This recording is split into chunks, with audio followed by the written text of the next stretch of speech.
Welcome into NBA Now on Chat Sports. I am your host, Harrison Graham. NBA trade deadline less than a week away. Next Thursday, February 6th, is when the deadline comes and passes, which means NBA trade rumors continue to swirl across the association. Let's start with the latest big name getting involved in this, Jrue Holiday. Haven't heard a lot around him up until now, but Shams Charania of The Athletic says the Miami Heat are among several teams interested in Jrue Holiday. Now, keep this in mind. The Pelicans are starting to play better. They've gotten Zion Williamson back, and that 8 seed is somewhat up for grabs in the Western Conference, so their asking price remains high. They are not going to trade Jrue Holiday just to get rid of his somewhat expensive contract. They are more than happy to help build around Zion and keep Jrue Holiday in the fold because he is an excellent two-way guard in the NBA, and any team that's going to trade for him is going to have him under contract through next season, and he has a player option for the 2021-2022 season. So this is not a rental. It's going to cost a lot if you want to get Jrue Holiday on board. These are the numbers he's putting up this year: 20 points, 6.5 assists, grabbing 5 boards per game, shooting almost 36% from three-point range. He's an excellent defender. He can play the point. He can play the two-guard. He can guard 1 through 3s. He is an excellent two-way player in the NBA. Now, he has had some injury concerns in the past, has not played full seasons very often in his career, but he is just a notch below an all-star guard in the NBA. That's kind of where I put Jrue Holiday. It's, their starter, good player, all-star. He's just below that all-star level, so he would certainly be a good addition for the Miami Heat, who have been looking for some extra punch to their lineup to pair up with Jimmy Butler. So here's a trade I put together. Talked to my guy Jimmy Crowther, who does a lot of our NBA stuff, and he thought this was about the range for Holiday. Tyler Hero, Goran Dragic, and a 2020 first-round pick. Keep in mind that first-round pick is going to be low this year because Miami's really good. They're top 3 in the East right now. It's going to cost a lot. Tyler Hero, the first-round pick from last year. Dragic, who's having a nice deal. You have to throw him in there to help match salaries there, with Holiday making $26 million per year. And then that 2020 first-round pick. I think that's a worthwhile trade for the Miami Heat if they want to bring in Jrue Holiday. This is what the lineup would look like if they completed this trade. You got Holiday and Kendrick Nunn in the backcourt, who's been an excellent find for Eric Spoelstra, averaging over 16 points per game.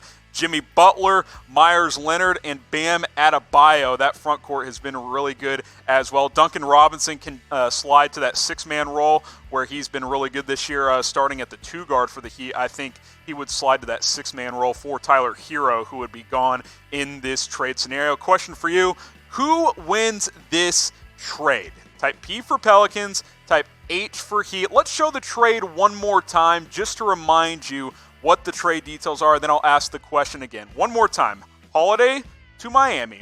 The Pelicans get Tyler Hero, Goran Dragic, and a 2020 first-round pick. So who wins that trade? Type P for Pelicans, type H for Heat. If you think it's both, go ahead and type B. I think this could work out for both teams. I think the team that gets the best player in the trade almost always wins these trades, so I'm typing my H for Heat. Now, today's show is brought to you by BetDSI. It's going to be an emotional scene tonight at Staples Center. If you want to go bet on this game between the Lakers and the Trailblazers, first game back for the Lakers following the tragic passing of Kobe Bryant and his daughter Gianna. Lakers big favorites tonight, 13-point favorites, over-under set at 230.5. I'm putting big money on the Lakers tonight. No way they lose. They're going to cover the spread. They're going to come out and play with a lot of passion for this game. They're going to honor Kobe before the game and his daughter Gianna, of course, and the other passengers. If you want to bet on this game or any other game across the association, got to do it at BetDSI, chatsports.com/bet. Use that promo code NBA120. Put down $100, they'll give you $120 for free. That's what that 120% deposit bonus means. It's the best deal out there. Go ahead and get signed up with BetDSI. Let's keep the trade rumors rolling here. Let's focus on Kyle Kuzma and Bogdan Bogdanović.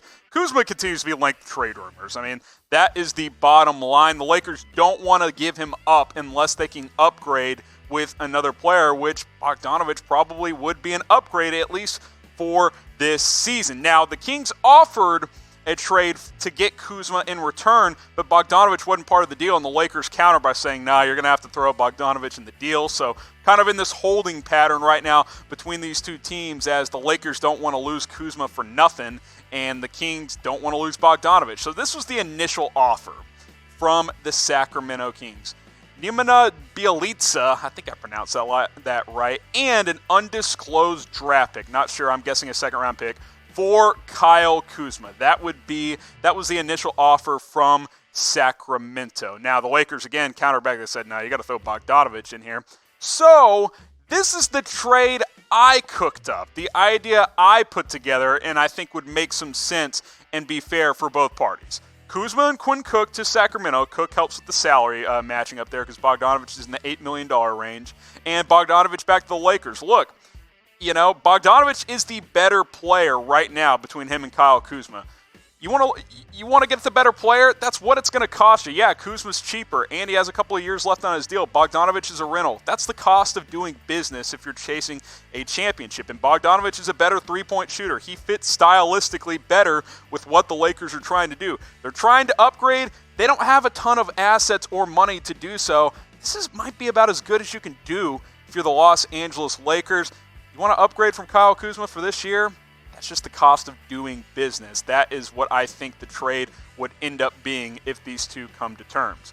Should the Lakers trade Kyle Kuzma? Type Y for yes, type N for no. I think there's a fair debate because, look, Kyle Kuzma is a nice young trending player in the NBA, has some star potential, but the Lakers are trying to win now, and if they can help do that this year and get a player that can help them win a championship this year, I think they should certainly try to do so. So let me know what you guys think. Should the Lakers trade Kyle Kuzma? Type Y for yes or type N for no. Now, this was a quote from Ian O'Connor, who covers the NBA, on kind of the dilemma Sacramento's in, because he's saying they basically have to trade Bogdanovich or Buddy Hield because they got to sign some guys in the near future. This was the quote. Any offer sheet in the $15 million to $25 million range annually would be problematic for the Kings to match. Keep in mind, Bogdanovich, restricted free agent, so a team can make him an offer. Buddy Hield and Harrison Barnes just got paid, and De'Aaron Fox and Marvin Bagley III are due for new contracts in 2021 and 2022, respectively. And he goes on to say, look, you can't pay all of these guys. Like, Buddy Hield and Bogdanovich can't coexist if you want to pay De'Aaron Fox and Marvin Bagley. Now, the mistake, in my opinion, the Kings made was giving Harrison Barnes $80 million. That was the mistake they made. So now they have to make a decision here. I think you go to this trade, you go back to the Lakers, say, hey, yeah, we'll give you Bogdanovich, give us Kuzma, give us Cook to help match salaries there, and we'll go on our merry way. Kuzma mixes in with that young core in Sacramento. They can continue to build that thing around De'Aaron Fox, Buddy Hield, and some of those other guys. That makes sense for both the Sacramento Kings and the Los Angeles Lakers. But who do you think wins this trade? Type L for Lakers, type K for Kings. I actually think in the long term it's the Kings because, again, I don't think they can pay Bogdanovich this offseason unless his market isn't what I think it's going to be. He's going to get $16, $17 million per year. I don't know if Sacramento can pay that. I think in the short term, sure, for this year the Lakers win, but I actually like this idea for the Kings, so I am typing my K for Sacramento Kings. Now, I mentioned it before, the NBA trade deadline is just days away. We've been having trade videos almost every single day on Chat Sports, and we'll continue to do so through next Thursday, February 6th, and we'll be live here on Chat Sports for the NBA trade deadline coverage. Tons of different trade rumors. Got a ton of videos on the channel. You should go check them out. Hit that big red button. Turn on that notification bell so you know exactly when all of our NBA videos hit the channel. We'll have rumors, news after the deadline. It's not like our NBA coverage stops once the NBA trade deadline passes, but it is Trade SZN. And Chat Sports is a place you want to be subscribed because we're going to have tons of coverage for the next 6 days leading you up into the trade deadline. YouTube.com/ChatSportsTV. Just hit that big red button to subscribe. Next player here, Clint Capela. The Atlanta Hawks are supposedly interested, which shouldn't be a surprise, right? Because over the last couple of months, quite frankly, the Hawks have made it clear they want a true center. They tried to get involved in the Andre Drummond sweepstakes. Maybe they still are.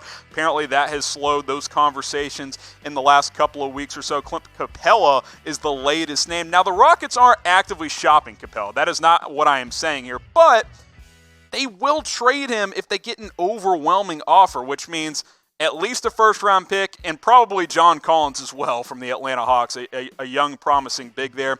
look, he's a rebounding machine, 14 and 14, a couple of blocks per game. He finishes really well around the rim. He can throw down oops. He's a good roll man, good screener. He would fit perfectly with Trae Young and what the Hawks are trying to build there. Still a young player, 26 years old, I believe. Clint Capela would fit nicely in Atlanta. It's just going to cost them a lot. Like I said, Atlanta's been linked to several centers over the past couple of months. Andre Drummond, Clint Capela, Dwayne Dedmon, Steven Adams. They've been linked to all of these guys. They are clearly trying to get a traditional big man to pair with Trae Young, a guy who can set good screens and finish around the basket, give him a defensive presence as well. We'll see if Atlanta can make a move for one of these guys and possibly Clint Capela as well. Out of these centers, which would you rather have on your team? Type D for Andre Drummond, type C for Clint Capela. I like Capela more. I'm not as high on Andre Drummond. He takes some bad shots at times. Capela knows exactly who he is, what his role is in the NBA. It's clean up offensive rebounds, score around the basket, and dunk the ball and play defense. He does not take stupid shots. He knows he's not a jump shooter. Drummond will do that on occasion. I'm typing my C for Clint Capela.